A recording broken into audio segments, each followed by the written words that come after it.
On show 487, more Tesla refresh rumours, Ferrari goes electric, and, I love vehicle to grid.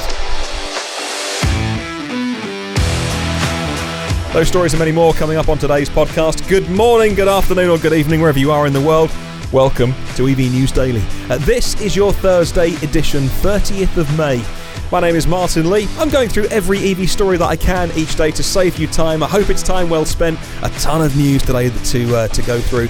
And thank you as always to the team at myev.com. They help me make this show. If you're in the USA, it is the world's first marketplace all about buying and selling and learning about EVs along the way as well. Have you checked it out? I'd love to hear what you think, and so would the team. Send me your feedback or send it to them as well. If you've got any ideas for suggestions and improvements, they're improving it all the time, so I'd love to hear from you. Let's start with more Tesla rumours about a Model S and Model X refresh. These rumours just won't go away, will they? This time, reports that a Model S refresh is going to be modelled on the Model 3 in many ways, with a new minimalist interior like the one that got a lot of attention on the Model 3. It's going to have premium seats. It's taken from the Model 3, new drive units and different motors, inverters, gearboxes, says Jalopnik. Well, CNBC also reports that the Model S and the Model X refresh will get a battery capable of 400 miles of range, and that's going to be an increase over the current max of, 370 miles for the longest Model S you can get at the moment.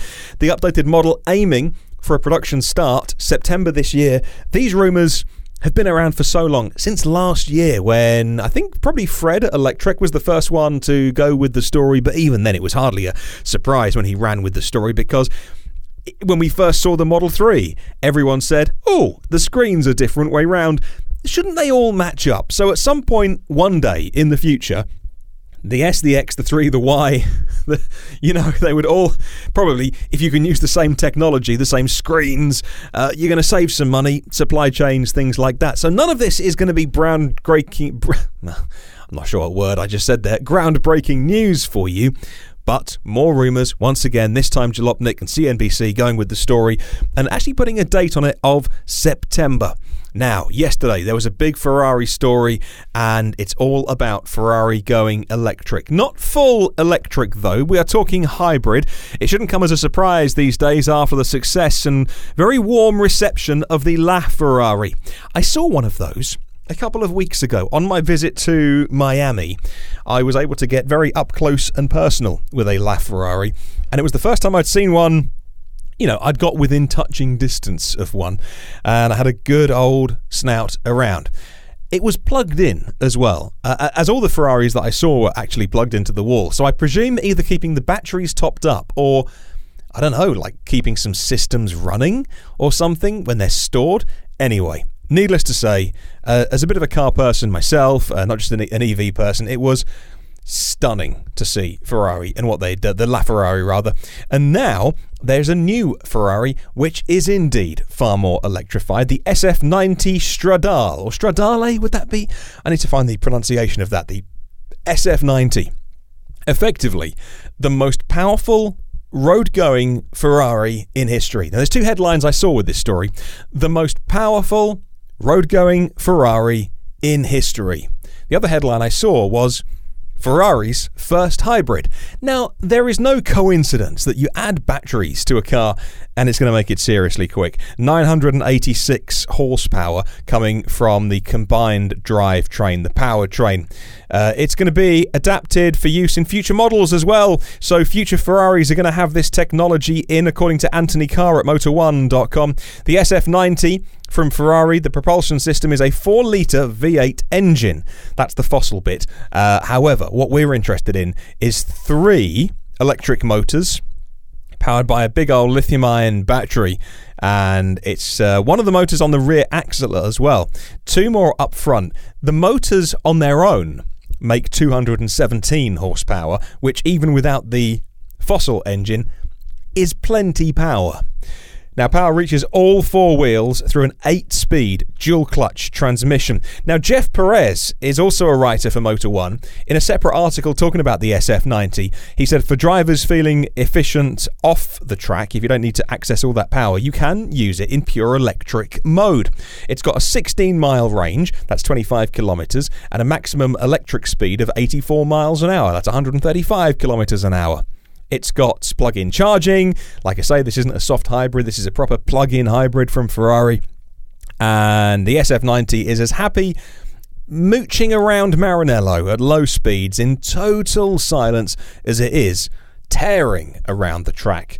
I'll pop a link to both those Motor One articles in the show notes.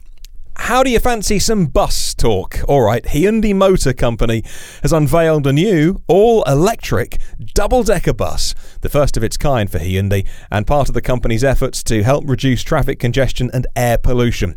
The all-new, all-electric double-decker is being shown off this week. To develop the company's first electric double-decker bus, they worked for 18 months on the project, supported by the Korean Ministry of Land Infrastructure and Transport. Back in 2017, they started working on this. As part of the company's effort to increase efficiency and reduce vehicle emissions, the all-new electric bus has a whopper of a battery, 384 kilowatt hours. It's water-cooled, very high-efficient polymer battery. It's got 300 kilometres of driving range on a single charge, and from empty to full, you'll charge that up in 72 minutes. Let's talk more Tesla rumours, but this time Chinese Tesla rumours. Tesla's about to receive orders of the China-built Model 3 cars from tomorrow, May 31st. The US automaker said via its Chinese WeChat official account. So we now know that from tomorrow, the China-built Model 3 will be able to be ordered. The price available for the pre-sale is expected to be unveiled tomorrow. That's the big surprise that they think has been talked about, according to Gasgoo. This Gasgoo article says that Tesla's Gigafactory 3 in Shanghai is planned to complete the construction of stamping, bodywork, painting and assembly workshops this September, according to an official document released by the local Ecology and Environment Authority.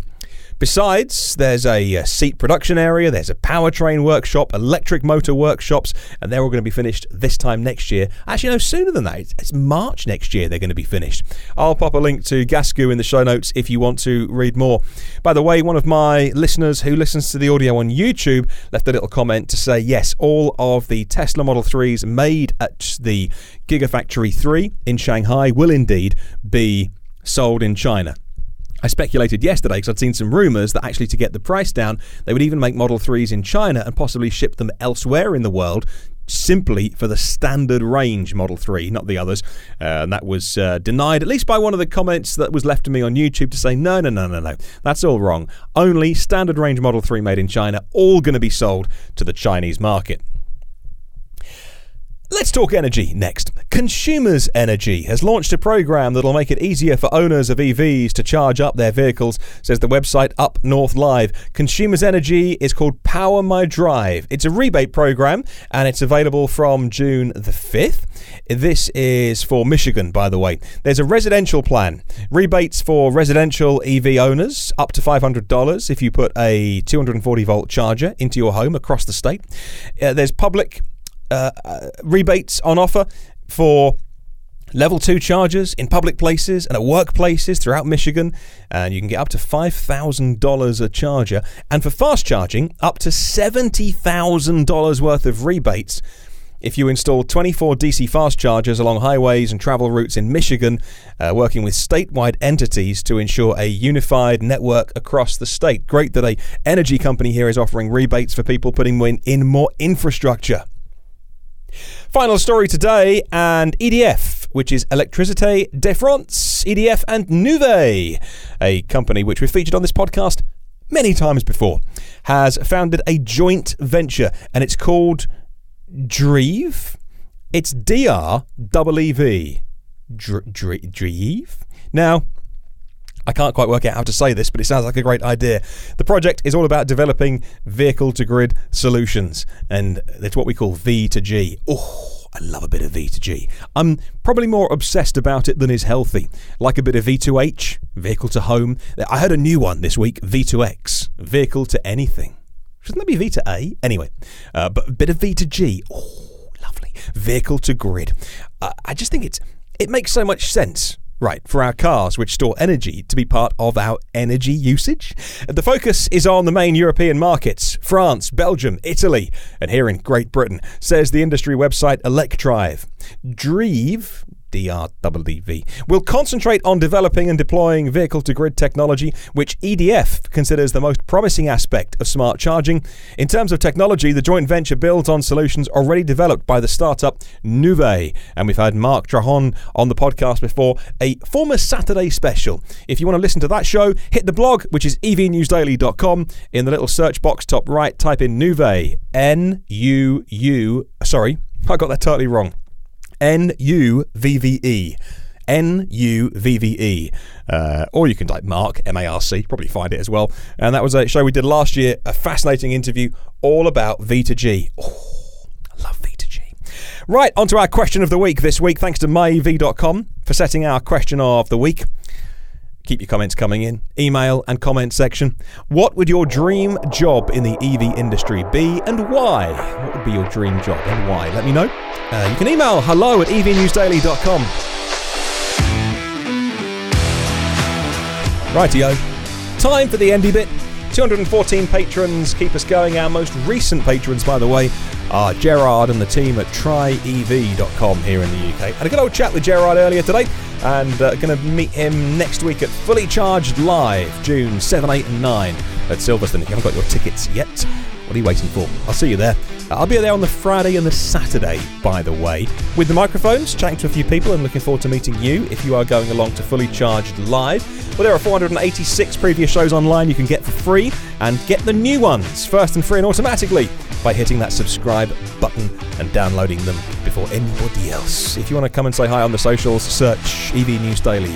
In the meantime, have a wonderful day. I'll catch you tomorrow, and remember, there's no such thing as a self-charging hybrid.